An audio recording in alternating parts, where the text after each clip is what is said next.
My dear students, how are you? I hope that you will be well. My dear students, my 12th standard history students, प्यारे बच्चों, आज हम बौद्ध ग्रंथ किस प्रकार तैयार एवं सुरक्षित किए जाते थे। जैसा कि आप जानते हैं, लेसन का नाम है विचारक, विश्वास और इमारतें। According to my book, page number 73 and lesson number 4, इसमें बताया गया है कि बुद्ध अन्य शिक्षकों की तरह चर्चा तथा बातचीत करते हुए मौखिक शिक्षा देते थे। प्यारे बच्चों, आपको ध्यान रखना चाहिए कि जब हम चर्चा करेंगे, बातचीत करेंगे आपस में, तो ज्ञान की वृद्धि होती है। जैसे सुकरात थे, सुकरात भी दाएं बाएं घूमते थे, सड़कों पर आते जाते थे, लोगों से बातें किया करते थे, तो उन्हें बहुत ज्ञान हो गया था इसी से। तो इसी प्रकार से यहाँ पर ये जो बुद्ध थे, उनके जो अन्य शिक्षक थे, वो भी इसी तरह से अपना ज्ञान अर्जित करते थे। महिलाएं एवं पुरुष, शायद बच्चे भी इन प्रवचनों को सुनते थे, इन पर चर्चा करते थे। बुद्ध के किसी भी संभाषण को उनके जीवन काल में लिखा नहीं गया। ये बहुत ही महत्वपूर्ण पॉइंट है प्यारे बच्चों, it should be noted. Second line,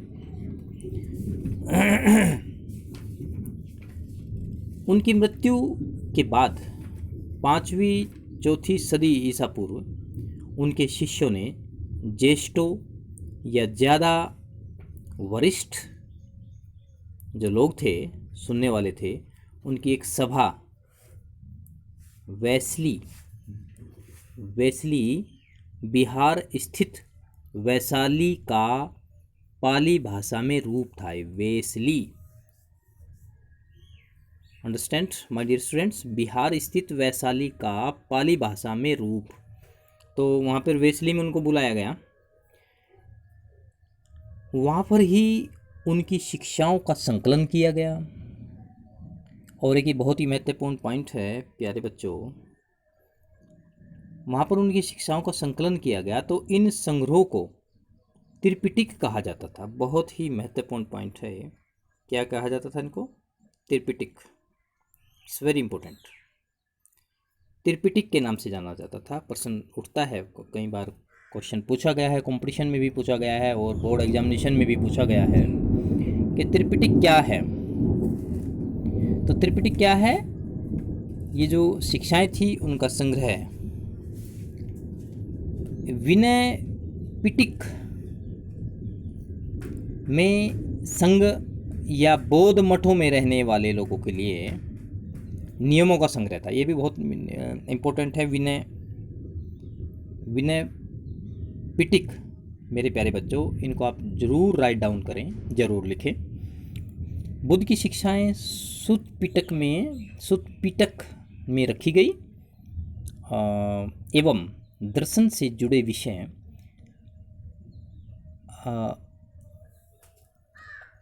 Abhidhamma पिटक में आए। इसमें आए प्यारे बच्चों, जो दर्शन से जुड़े हुए थे, अभिधम्म पिटक में आए। हर पिटक के अंदर कई ग्रंथ होते थे।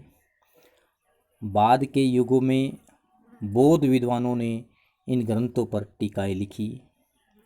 जब बौद्ध धर्म श्रीलंका जैसे नए इलाकों में फैला, द्वीप का इतिहास एवं महावंश, महान इतिहास अर्थात द्वीप वंश, यहाँ आप नोट करेंगे प्यारे बच्चों, ये द्वीप वंश और महावंश, इस तरह के कई सारी चीज़ें हैं। द्वीप वंश को बोला गया द्वीप का इतिहास, महावंश को बोला गया महान इतिहास। जैसे क्षेत्र विशेष के बौद्ध इतिहास को लिखा गया। इनमें से कई रचनाओं में बुद्ध की जीवनी लिखी गई है। अधिकांश पुराने ग्रंथ पाली में हैं, पाली भाषा में लिखे गए हैं। ये बहुत ही पॉइंट शुड बी नोटेड। किस भाषा में लिखे गए हैं प्यारे बच्चों? ये पाली भाषा में लिखे गए हैं ज़्यादातर। बाद के युगों में संस्कृत में ग्रंथ लिखे गए। पहले जो थे पाली भाषा में लिखे गए और बाद में संस्कृत में लिखे गए। जब बौद्ध धर्म पूर्व एशिया में फैला तब फाहियान और ह्वेनसांग जैसे तीर्थयात्री बौद्ध ग्रंथों की खोज में चीन से भारत आए। ये बहुत ही इम्पोर्टेंट है। बौद्ध धर्म जब एशिया में फैला तो वहाँ फाहियान ह्वेनसांग ये यात्री थे, तीर्थयात्री थे। ये पुस्तकें वे अपने देश में ले गए जहाँ विद्वानों ने इनका अनुवाद किया। हिंदुस्तान के बौद्ध शिक्षक भी दूर दराज के देशों में गए, बुद्ध की शिक्षाओं का प्रसार करने लगे। वे कई पुस्तकें भी अपने साथ ले गए। तो देखिए प्यारे बच्चों, हमारा देश सदियों से ही महान रहा है और यहाँ पर विद्वानों की कोई कमी नहीं रही, बहुत ही ब्रेन रहा है। और वास्तव में हमारा देश सोने की चिड़िया के नाम से जाना जाता था। यहाँ किसी तरह की कोई कमी नहीं थी, टैलेंट की कोई कमी नहीं थी। कई सदियों तक ये पांडुलिपियाँ एशिया के अलग अलग क्षेत्रों में स्थित बौद्ध विहारों में संरक्षित थी। पाली, संस्कृत, चीनी और तिब्बती भाषाओं में लिखे इन ग्रंथों से आधुनिक अनुवाद तैयार किए गए हैं। आप इनको, इस टॉपिक को बार बार पढ़ें बेटे, बहुत ही इम्पोर्टेंट है। नेक्स्ट में आप अध्ययन कर सकते हैं अपनी बुक्स में से, बहुत ईजी है। नियतिवादी और भौतिकवादी, ये क्या होता है? यहाँ हम सूत पिटक से लिया गया दृष्टांत दे रहे हैं। इसमें मगध के राजा अजात शत्रु एवं बुद्ध के बीच बातचीत का वर्णन किया गया है। सूत पिटक में बहुत ही महत्वपूर्ण पॉइंट है बेटे, क्या कहा गया है? सूत पिटक में दृष्टांत दिया गया है। इनमें मगध के राजा अजात शत्रु एवं बुद्ध के बीच बातचीत का वर्णन किया गया है। इसमें सूत पिटक में बहुत ही इम्पोर्टेंट है। कंपटीशन में भी कई बार ये दिस क्वेश्चन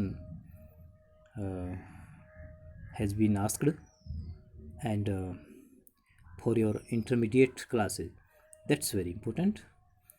एक बार राजा अजातशत्रु बुद्ध के पास गए एवं उन्होंने मक्खाली गोसाल आजीवक संप्रदाय का संस्थापक था। कौन था? मक्खाली गोसाल, ध्यान दें, मक्खाली गोसाल आजीवक संप्रदाय का संस्थापक नामक एक अन्य शिक्षक की बातें बताई गई है। मक्खाली गोसाल, इसे भी ध्यान से रखें, ये भी बहुत ही महत्वपूर्ण है। इसके बाद एक इसमें महत्वपूर्ण पॉइंट आ रहा है, अजीत केशंक बलिन उच्छेदीवादी दार्शनिक थे। ये कौन थे? एक दार्शनिक थे, फिलोसफर थे, अजीत केशंक बलिन। और इनका मत था कि मृत्यु के बाद सब कुछ नष्ट हो जाता है। उन्होंने यहाँ उपदेश दिया, हे राजन, दान, यज्ञ या चढ़ावा जैसी कोई चीज़ नहीं होती। इस दुनिया या दूसरी दुनिया जैसी कोई चीज़ नहीं होती। मनुष्य 4 तत्वों से बना होता है। जब वह मरता है तब मिट्टी वाला अंश पृथ्वी में, जल वाला अंश जल में,